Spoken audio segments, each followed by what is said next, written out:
अस्सलाम वालेकुम स्टूडेंट्स। आज हम बेटा लेक्चर 2 है हमारा चैप्टर नंबर 7 का। लेक्चर नंबर 1 के अंदर हमने बेटा जितनी डिस्कशन की है वो हमारे पास हिस्ट्री की थी। उसमें हमने साथ जो डिस्कस किए थे वो वाइटल फोर्स थ्योरी को डिस्कस किया था और फिर वाइटल फोर्स थ्योरी की रिजेक्शन को डिस्कस किया था। अब बेटा जैसे ही वाइटल फोर्स थ्योरी रिजेक्ट हुई, ढेर सारे ऑर्गेनिक कंपाउंड बनना शुरू हो गए और हम कहते हैं बेटा कि millions of organic compound discover हो गए थे। अब जरा बात समझे ना, हम अगर कहें बेटा कि अगर कोई चीज़ है वो थोड़ी अमाउंट के अंदर प्रेजेंट है, ठीक है जी। सपोज अगर मैं कहूँ कि एक ऑर्गेनिक कंपाउंड डिस्कवर हुआ है, दो ऑर्गेनिक कंपाउंड डिस्कवर हुए हैं, तो उन दोनों को देख के हम एक नतीजे पर पहुंच सकते हैं और हम ये कहते हैं कि ये कंपाउंड कार्बन हाइड्रोजन वगैरह से मिलकर बने हुए होंगे। लेकिन अब ढेर सारे ऑर्गेनिक कंपाउंड डिस्कवर हो गए।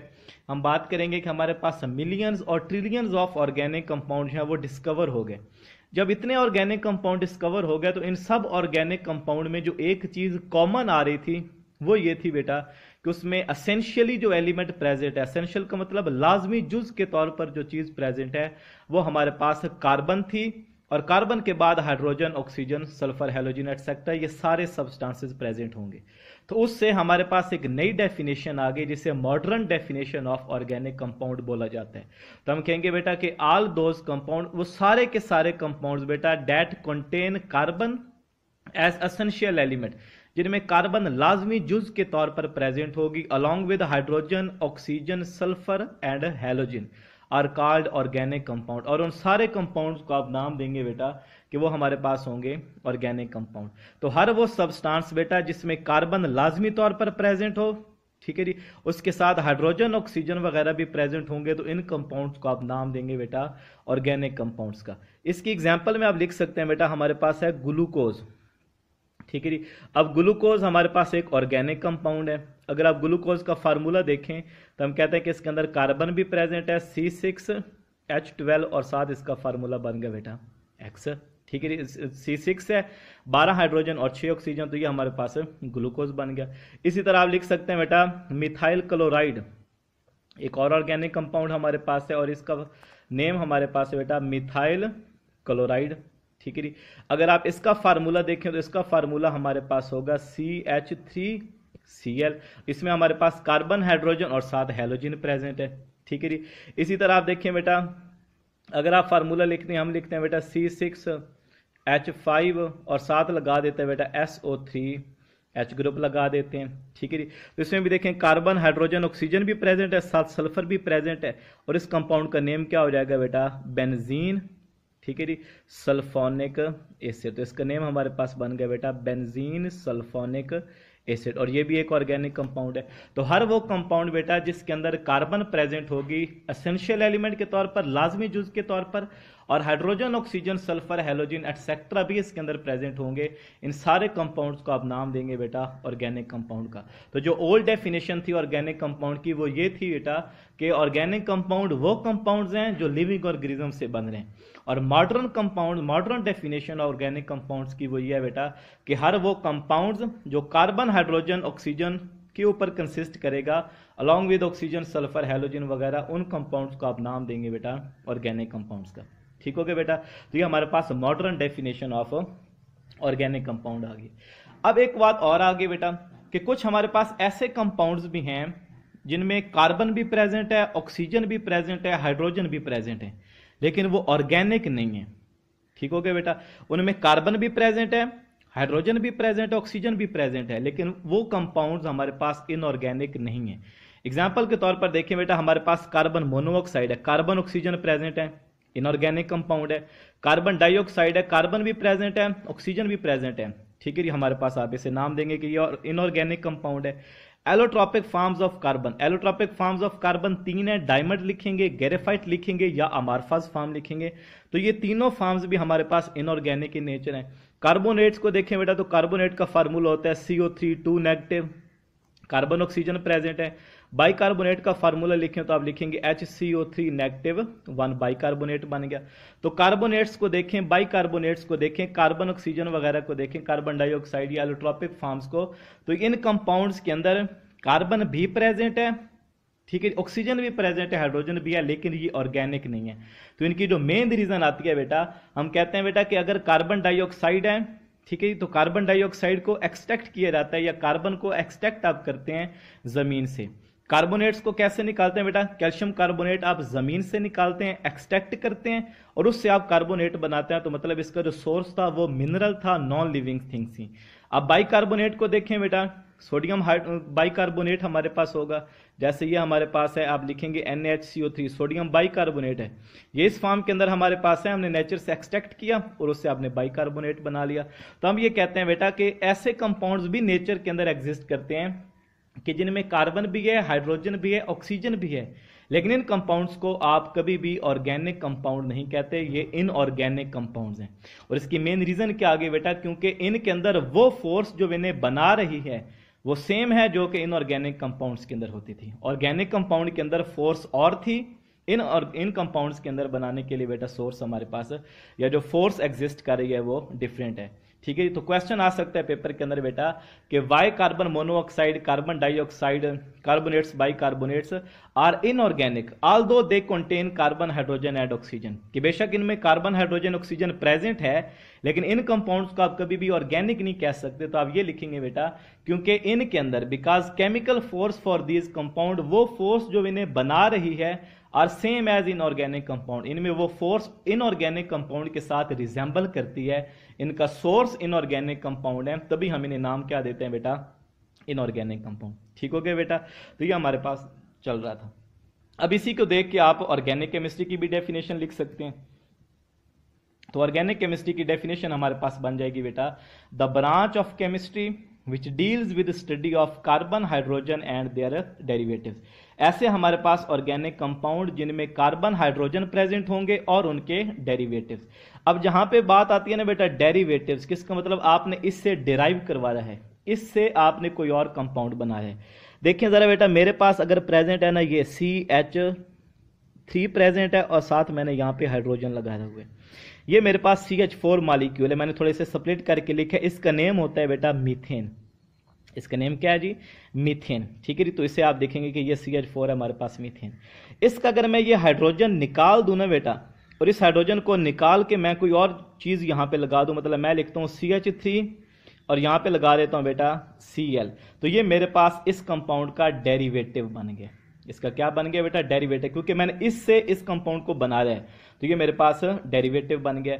तो ऐसे कंपाउंड्स बेटा जिनमें आप कार्बन, हाइड्रोजन और उनके डेरिवेटिव्स को डिस्कस करेंगे, उस ब्रांच ऑफ केमिस्ट्री को आप बोलेंगे ऑर्गेनिक केमिस्ट्री। तो organic chemistry, the branch of chemistry which deals with study of carbon, hydrogen and their derivatives. Chemistry की वो ब्रांच जो कार्बन को, हाइड्रोजन को और उनके डेरिवेटिव्स को डिस्कस कर रही है, उस ब्रांच को आप नाम देते हैं बेटा ऑर्गेनिक केमिस्ट्री की।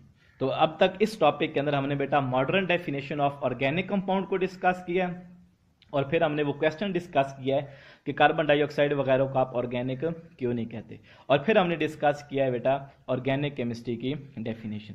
नेक्स्ट है बेटा एक इंपॉर्टेंट क्वेश्चन आता है पेपर के अंदर, फीचर्स ऑफ ऑर्गेनिक कंपाउंड, कि ऑर्गेनिक कंपाउंड के अंदर फीचर्स क्या हैं। अब ऑर्गेनिक कंपाउंड का हमें पता चल गया कि जो कार्बन, हाइड्रोजन, ऑक्सीजन वगैरह के ऊपर कंसिस्ट करेंगे वो हमारे पास ऑर्गेनिक कंपाउंड है। तो इन ऑर्गेनिक कंपाउंड के अंदर कौन से फीचर प्रेजेंट होते हैं बेटा, उन्हें डिस्कस करेंगे। ठीक है, ये बेटा लॉन्ग क्वेश्चन में भी आ सकता है और इसमें से शॉर्ट क्वेश्चन भी पेपर के अंदर आता है। अब इसमें से जो पहली चीज हमने डिस्कस करनी है, जो पहला फीचर हमारे पास है, इसका नेम है बेटा पिकुलर नेचर ऑफ कार्बन, कि एक unique behaviour, peculiar mean unique या अनयूजुअल कैरेक्टर, कि जो बाकियों के अंदर नहीं पाया जाता, इस कार्बन के अंदर वो कैरेक्टरिस्टिक्स प्रेजेंट है। तो this is called peculiar nature of carbon, कि ऐसी कैरेक्टरिस्टिक जो सिर्फ कार्बन के अंदर पाई जाती है। ठीक है जी, आप लोगों में भी कुछ ऐसी कैरेक्टरिस्टिक होंगी जो सिर्फ आप में पाई जाती हैं, बाकियों के अंदर नहीं पाई जाती, तो ये आपकी पिकुलर नेचर है। जैसे हमारे फिंगर प्रिंटिंग है या DNA वगैरह, वो बाकियों के साथ मैच नहीं करता। ठीक है जी, फिंगर प्रिंटिंग है हमारी किसी के साथ मैच नहीं करेगी, तो इसका मतलब ये हमारी पिकुलर नेचर है जो बाकियों के अंदर नहीं पाई जाती। तो कार्बन की वो पिकुलर नेचर कौन सी है? अब कार्बन की वजह से ही बेटा ऑर्गेनिक कंपाउंड ज्यादा है, क्योंकि अगर आप ऑर्गेनिक कंपाउंड की बैकबोन को देखें ना, कि वो एक ऐसी चीज जिसकी वजह से सारे ऑर्गेनिक कंपाउंड बन रहे हैं, तो वो चीज हमारे पास है बेटा कार्बन। ठीक है जी, अब कार्बन ये कैरेक्टरिस्टिक्स क्यों शो करता है, इसकी दो रीजन है बेटा। पहली आपने लिखनी है बेटा कैटिनेशन, और दूसरी आपने लिखनी है बेटा कि कार्बन मल्टीपल बॉन्ड बना सकते हैं। अब कैटिनेशन की डेफिनेशन पेपर में आ सकती है बेटा, शॉर्ट क्वेश्चन में आ सकती है।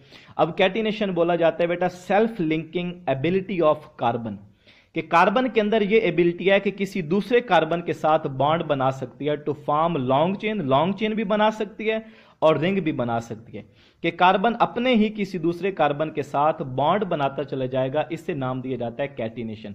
कैटिनेशन को उर्दू जबान में आप जंजीर साजी बोलते हैं, कि जंजीर बनाना बेटा, ठीक है जी।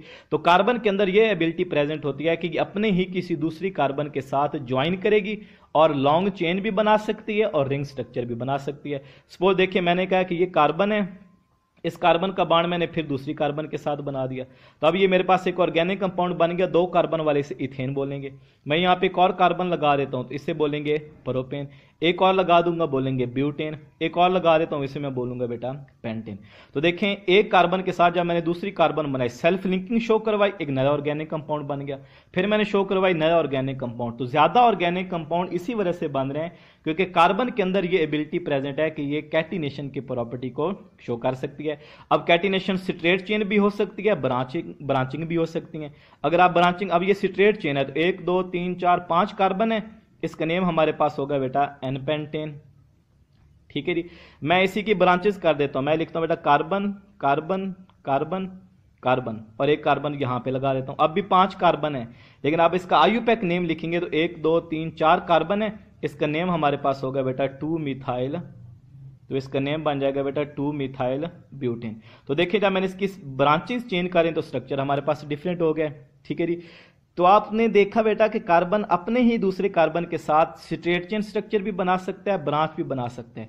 कार्बन अपने ही किसी दूसरे कार्बन के साथ बॉन्डिंग करते हुए रिंग स्ट्रक्चर भी बना सकता है, ठीक है जी। और इसके एग्जांपल के तौर पर अगर मैं लिखूं तो मैं ऐसे लिख सकता हूं कि ये CH2 है, ठीक है, इसने बॉन्डिंग कर ली एक और कार्बन के साथ CH2, इसने बॉन्डिंग कर ली बेटा एक और CH2 के साथ।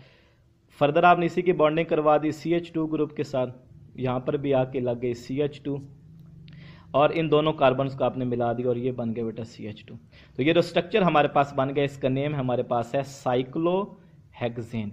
तो कार्बन आपस में ही बेटा सेल्फ लिंकिंग एबिलिटी शो करते हुए स्ट्रेट चेन भी बना सकता है, ब्रांच चेन स्ट्रक्चर भी बना सकता है और रिंग स्ट्रक्चर भी बना सकता है। इस वजह से ढेर सारे ऑर्गेनिक कंपाउंड एग्जिस्ट करते हैं बेटा। दूसरी कैरेक्टरिस्टिक्स आ जाती है बेटा कि कार्बन के अंदर ये एबिलिटी प्रेजेंट होती है कि carbon can form multiple bonds. Carbon multiple bond बना सकता है। कार्बन आपस में सिंगल बॉन्ड बनाएगा तो अल्केन होगा, ठीक है। कार्बन डबल बॉन्ड अगर बन जाएगा तो आपके पास नए ऑर्गेनिक कंपाउंड बन जाएंगे जिन्हें आप नाम देंगे अल्कीन का। Carbon to carbon triple bond बन जाएगा तो आप नाम दे देते हैं बेटा अल्काइंस का। तो कार्बन अपने ही कंपाउंड्स के साथ मल्टीपल बॉन्ड बना सकते हैं। एक और कैरेक्टरिस्टिक बेटा इसी मल्टीपल बॉन्ड में कि कार्बन सिर्फ अपने मॉलिक्यूल के साथ नहीं, अपने कार्बन के साथ नहीं, नाइट्रोजन ऑक्सीजन वगैरह के साथ भी मल्टीपल बॉन्ड बना सकता है। अगर कार्बन का बॉन्ड सिंगल बॉन्ड नाइट्रोजन के साथ बन जाए, ठीक है, तो इस लिंकेज को बोलेंगे बेटा अमाइड, इसे बोला जाएगा बेटा अमाइड, ठीक है जी। अगर कार्बन का नाइट्रोजन के साथ डबल बॉन्ड बन गया तो इससे आप बोलेंगे इमाइन, ठीक है। इसे क्या बोलेंगे बेटा इमाइन बोला जाएगा, ठीक है। इस अमाइड के लिए आप दूसरा वर्ड बेटा अमाइनो भी यूज कर सकते हैं, ठीक है। कार्बन नाइट्रोजन बॉन्ड के लिए आप अमाइनो, जो अमाइनो एसिड में प्रेजेंट होता है, अमाइनो भी यूज कर सकते हैं, तो वो अमाइन है, ठीक है। अमाइनो बोलेंगे, अमाइन बोलेंगे, ये एक ही चीज आप बोल सकते हैं बेटा। तो ये हमारे पास अमाइन हो गया। कार्बन नाइट्रोजन डबल बॉन्ड है तो इमाइन बोलेंगे, और कार्बन टू नाइट्रोजन अगर ट्रिपल बॉन्ड प्रेजेंट है तो आप इसे अमाइन बोल देंगे, ठीक है। तो कार्बन अपने ही दूसरे के साथ बॉन्ड बना सकता है मल्टीपल बॉन्ड, किसी दूसरी के साथ भी, नाइट्रोजन ऑक्सीजन सल्फर वगैरह के साथ भी। अगर कार्बन है ये ऑक्सीजन के साथ भी डबल बॉन्ड बना सकता है बेटा, तो ये कार्बोनाइल फंक्शनल ग्रुप इसने बना लिया है। तो ये कैरेक्टरिस्टिक कार्बन की जो प्रेजेंट है बेटा कि कार्बन कैटिनेशन के प्रॉपर्टी शो कर सकता है, कार्बन मल्टीपल बॉन्ड बना सकता है। ये एक ऐसी कैरेक्टरिस्टिक्स हैं जो कार्बन में प्रेजेंट हैं, जो कि बाकी पीरियोडिक टेबल के अंदर जो एलिमेंट्स हैं उनके अंदर ये कैरेक्टरिस्टिक्स प्रेजेंट नहीं है। और इसी वजह से बेटा कार्बन वेरियस साइजेस के, वेरियस साइज का मतलब बेटा डिफरेंट साइजेस के कंपाउंड बना सकता है, ठीक है जी। डिफरेंट शेप्स के आप लिखेंगे बेटा कि या वेरियस शेप्स के कंपाउंड बना सकता है, इसी कैरेक्टरिस्टिक्स की वजह से। अगर स्ट्रेट चेन है तो और साइज हो जाएगा, ब्रांच चेन स्ट्रक्चर है और स्ट्रक्चर हो जाएगा, और शेप्स बन जाएगी। इस वजह से कार्बन के ज्यादा से कंपाउंड हमारे पास एग्जिस्ट करते हैं। तो ऑर्गेनिक कंपाउंड के ज्यादा होने की जो मेन रीजन है वो हमारे पास कार्बन ही है। तो आज हमने बेटा जो टॉपिक डिस्कस किया, ये हमने पिकुलर नेचर ऑफ कार्बन तक को डिस्कस किया। कल इसके फीचर्स को बेटा हम इंशाल्लाह मजीद वाइंड अप करने की कोशिश करेंगे। अल्लाह हाफिज़ बेटा।